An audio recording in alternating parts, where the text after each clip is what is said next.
नमस्कार मित्रों, Shukla ji UP 32 channel में आपका स्वागत है।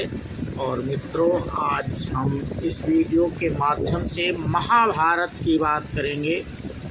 तो इसमें वीडियो बना रहे हैं। महाभारत काल में पांडवों के महाप्रयाण के समय एक कुत्ते का जिक्र आया है, जिसे उनके साथ ही मोक्ष की प्राप्ति हुई थी, जो वास्तव में धर्मराज थे। महाभारत में ही अश्वमेध यज्ञ के समय एक नेवले का वर्णन है, जिसे युधिष्ठिर के अश्वमेध यज्ञ से उतना पुण्य नहीं प्राप्त हुआ जितना एक गरीब के आटे से, और बाद में वो भी मोक्ष को प्राप्त हुआ। विष्णु एवं गरुड़ पुराण में एक गज और ग्राह का वर्णन आया है, जिन्हें भगवान विष्णु के कारण मोक्ष की प्राप्ति हुई थी।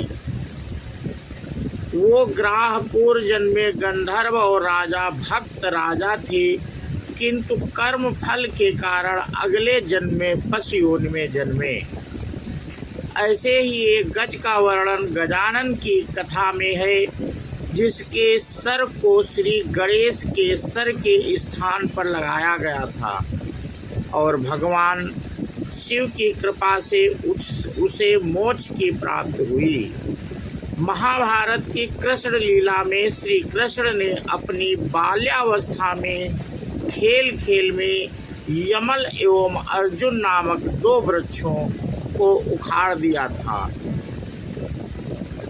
वो यमला अर्जुन वास्तव में पिछले जन्म में यक्ष थे, जिन्हें वृक्ष की योनि में जन्म लेने का श्राप मिला था। अर्थात जीव चाहे किसी भी योनि में हो, अपने पूर्ण कर्मों और सच्ची भक्ति से वो मोक्ष को प्राप्त कर सकता है। एक और प्रश्न पूछा जाता है कि क्या मनुष्य योनि सबसे अंत में ही मिलती है? तो इसका उत्तर है नहीं।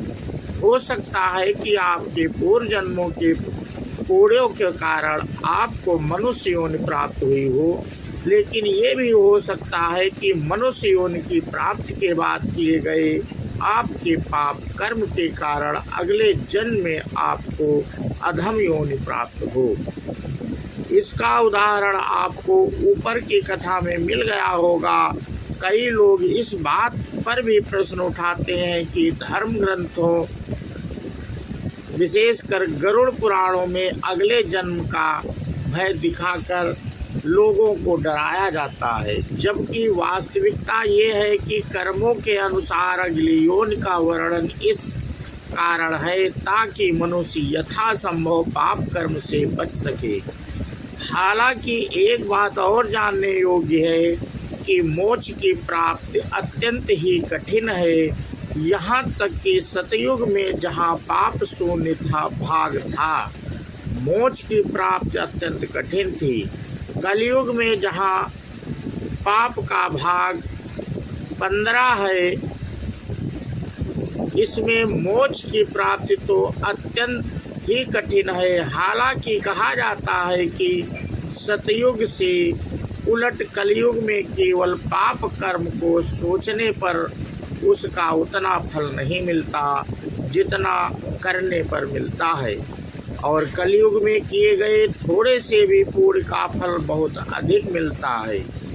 कई लोग ये समझते हैं कि अगर किसी मनुष्य को बहुत पुण्य करने के कारण स्वर्ग की प्राप्ति होती है तो इसी का अर्थ मोक्ष है, जबकि ऐसा नहीं है। स्वर्ग की प्राप्ति मोक्ष की प्राप्ति नहीं है। स्वर्ग की प्राप्ति केवल आपके किए गए पुण्य कर्मों का परिणाम स्वरूप है।